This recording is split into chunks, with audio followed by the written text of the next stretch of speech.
يا أبا عبد الله يا حسين بن علي أيها الشهيد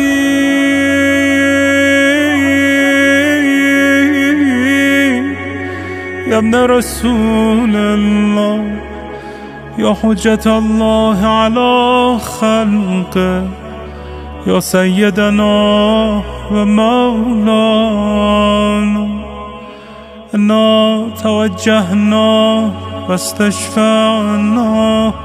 وتوسلنا بك إلى الله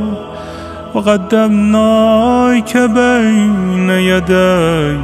حاجاتنا يا وجيها